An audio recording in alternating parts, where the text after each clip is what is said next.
All right. Good morning. Hello. um, Long time no so see. yeah, so we are back, and it's obviously been a while. And you know what? Sometimes shit happens, and you get off track. And anyway, so in case you don't know, I'm Amelie. This and we are Systematic Excellence Consulting. We are excited to be back. We're going to talk a little bit about that and this today. And so we go live on Fridays at 11:30 Eastern to talk business operations. We work with our clients to help them run more effective businesses and teams, and help them with management and processes, and just making all around changes internally to allow them to run more efficiently and more effectively. So, um, before we get started, I just want to make sure that we're 100% live. That Because, time we were if we're actually 50% going to live do was it, I terrible. want to make sure that we're live. You know what I mean? That's right. So let me just make sure we're good before we get too far. Okay, so it looks like we're good. I see our faces. Okay. All Can you right, be kind of live? That's like being kind of pregnant, right? It's yeah. like So, okay, here we go. Let me just make sure. Here we go. One more. There we go. Okay, cool. So, Janine and I were talking, and we realized that the longer. Oh, by the way, if you join us live, say hi. Feel free to ask questions in the comments. If you're watching the replay, give us a hashtag replay. So let's get that out of the way. Okay. So we were just talking yesterday, and I feel like it had been so long since we had been live that it was almost just like getting more and more awkward to like come back on. And so Janine was like, I mean, it's not going to get any less awkward, right? So we decided to come live today, even though both of us were kind of like, oh my God, like I don't really want to. But we realized that, like, if we want to keep doing this and providing information and helping people, eventually we just have to like jump in. It's like, when you have like a friend that you haven't talked to in a long time, you're like, man, I really just, the longer you don't, the more awkward it is. So it's like, you might as well just like rip the band aid off and like just jump in, right? So that's what we're doing. Um, and we're Well, also it's like a habit thing, right? So yeah, we were in the habit of doing it every Friday, and that was great. And then for a number of different reasons, a couple of Fridays in a row, we weren't able to do it, and that started establishing itself as the new habit, and that is yeah, not okay, but it's just how our brains work, right? right. And it's no different than any other except for it's in front of a whole bunch of people. Right? Yeah. And that's where the awkwardness comes in. Yeah. So And so we do want to address that it's important to remain consistent. And although we mhm. haven't been, we recognize that it's better just to start than it is like, even though it's harder, like it's just getting it done that first time. Like it's easier to put it off and put it off and put it off, but then it just becomes like harder to do it to start again. So you might as well just like jump in. So we see you, business owners who have stopped being consistent. We see you, we recognize you, and all you have to do is just start again. Okay, so we just want to say that. So we want to put our, air our dirty laundry, and well, it's just, hey, we have it's shut real off, and we life, have things right? going on in life, and that's just the way it is. So Because anyway, let's not forget the downside of social media is that so many people put just this uber positive view out there that literally makes everyone else depressed because they can't measure up. And it's not really right, real. It's like, okay, this is right. real. We were off, we're back.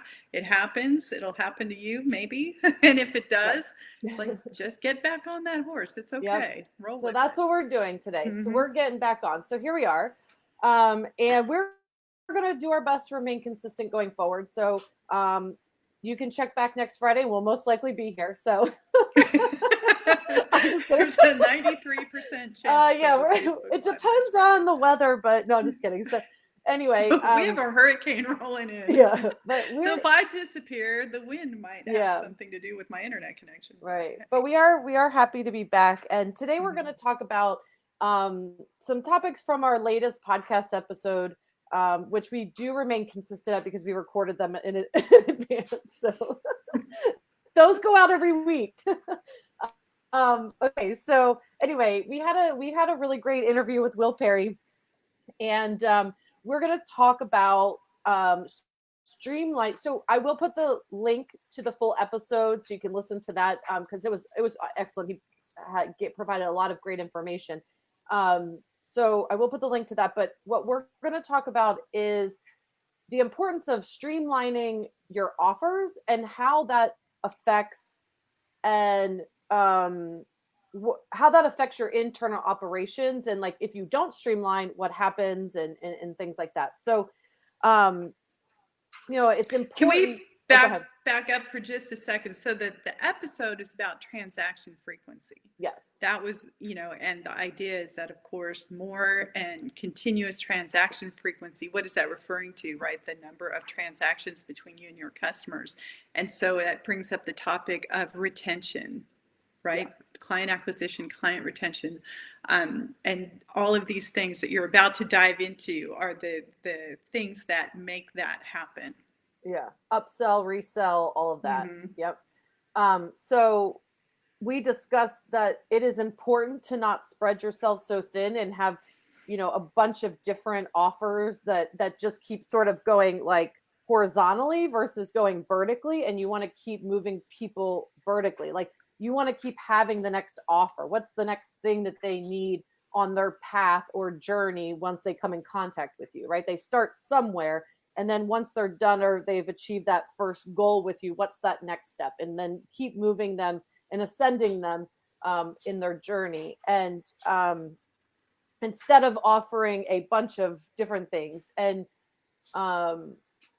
what that allows you to do is so transaction frequency, this is just one part of it, because another part of it is the subscription model. But what all of these have in common is that when you have a set subscription model, offers, what you are able to do is build more efficient and more effective processes internally, because you know what to expect. When you find that thing that you can double down on, you can create these processes that are refined and are tested over time, instead of like creating a new product and then you have to create a new system and then you have to teach your team and then you have to do this thing. Like it takes a while to get everyone on the same page. So when you start to build all these different offers or these, going in different directions, your team then has to like scramble for it. And so do you, right? Because you're going to have to like, okay, well, we need a new process for this and this and this and this, but you might already have everything refined for this one. So if this is working and people are buying it, double down on it and then just create the thing that's the next step for that versus, a bunch of different things. So I don't know. What are your thoughts on it? Well, I was going to say, and what does that really mean for your business? Because we had this offline conversation of if we're talking extremes, right? It's like if you can, because we love systems and we geek out about it all day long, right? It's like, but if your only choice was to be making lots of sales, but having no systems and it's a total hot mess express versus no sales and the most effective streamlined system setup ever, it's like obviously neither one of those is a good answer, because right. one, you're never going to actually deliver. So all that money you just got from your sales, you're going to be refunding. And in the other one, it's like, well, that's actually a really, really super organized hobby because you're not making any money. So somewhere in the middle is the right answer. But to connect these, as we're talking about systems, I mean, bottom line, when we're talking about business, we're talking about dollars in and out. So the whole connecting the dots between what you're saying about multiple offers versus a value ladder is that fundamental number that every business owner needs to know, and that's the cost of customer acquisition. Doesn't matter if you're online, offline, product, service, anything. The cost of customer acquisition is the most important number you need to know for your business.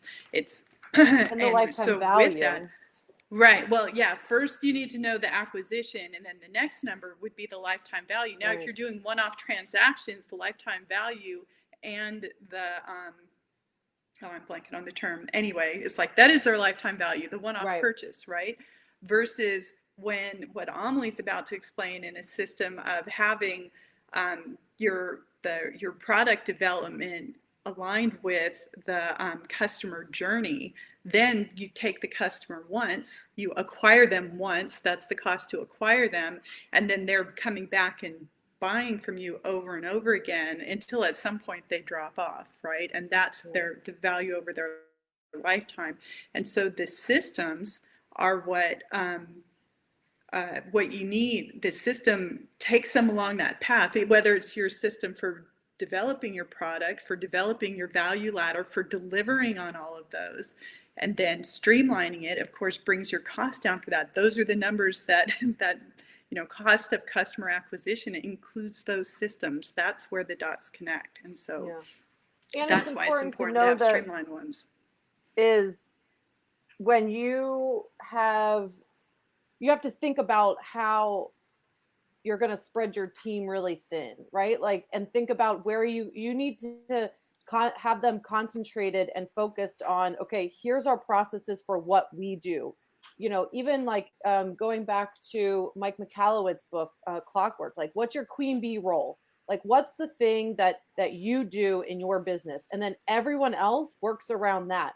But if you come in and you start having multiple queen bee roles or multiple focuses in your business, you're spreading yourself and your team thin, that you aren't able to then deliver on goods or on services because you have too many things going on, right? So, but what you can do with when you have the queen bee role, or you have like the thing that you are selling and doubling down on, you take that and then you focus it and you refine those processes. And that's not to say that down the road you don't change or pivot or something like that, but while you're doing it, what's that thing?